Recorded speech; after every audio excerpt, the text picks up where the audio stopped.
Hi, I'm Jessie Savou. I'm the founder of BlueBarrel Rainwater Catchment Systems, and today I'm going to show you our gravity-fed drip irrigation system that I just installed yesterday and today, actually. But I'm starting here.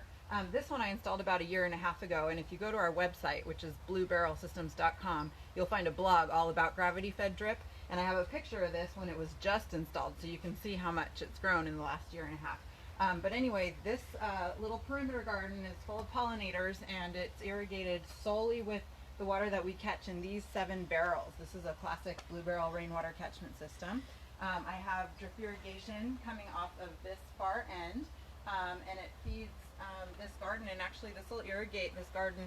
We live in California, which has a long, dry, hot summer, and those 7 barrels will actually irrigate this for most of the summer, depending exactly when it starts raining again, but it's lasted all summer before. So anyway, I haven't touched that in about a year and a half. The irrigation lines are still there.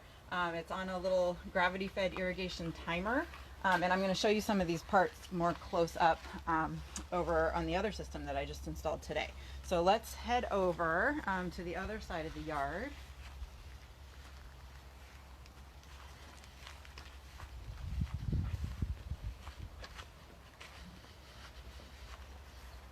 So this was my weekend project today.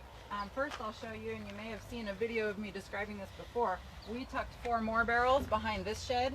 This is not a roof-tied system. We have no gutters here, but what we do, we have so much water available to us from the roof of our little bungalow that when those 7 barrels fill, and we have another 3 in front, we just pump the water into these 4, and it's still set up just like a BlueBarrel system, all under-plumbed. But that allows us to keep catching water from our roof-tied systems, and we have even more water here. So I set this up originally so that we could do gravity-fed drip.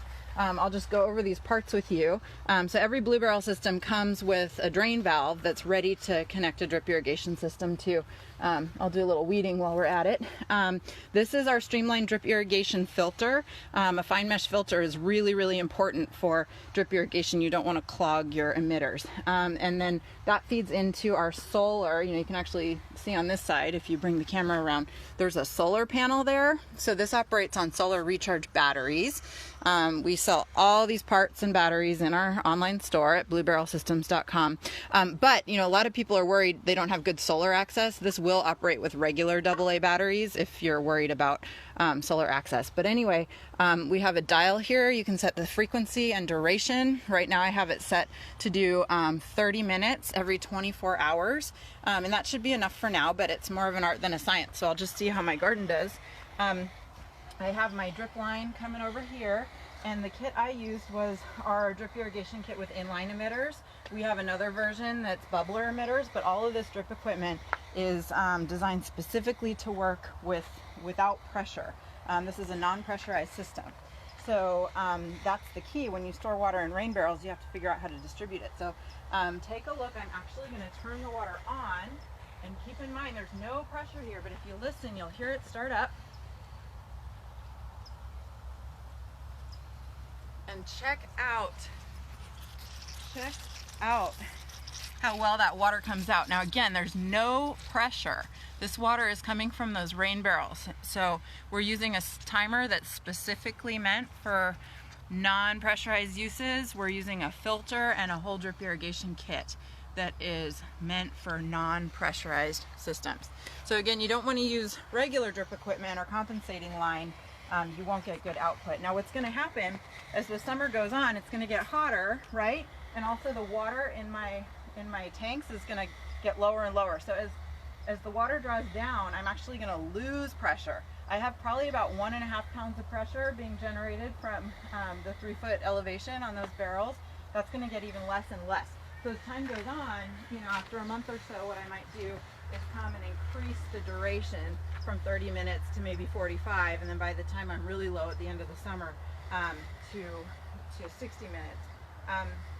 But I just kind of play it by ear. I see how wet my soil is, I see how well my plants are doing, I see what the weather's like, and I adjust accordingly. These timers do have a sensor on them, so if it happens to rain, the timer will automatically not turn on, so we don't waste this precious water that we've stored. And actually I just threw a tank gauge.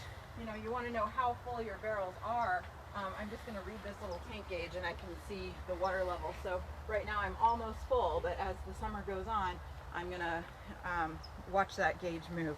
So anyway, I hope this was instructive. Do check out our website, BlueBarrelSystems.com. We again have a blog, if you browse our blogs, that highlights a lot of different aspects of what you need to think about when you do drip irrigation by gravity feed.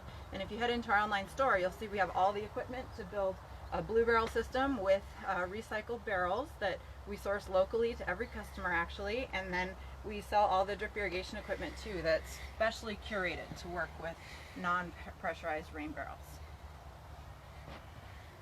All right, let's get out in the garden.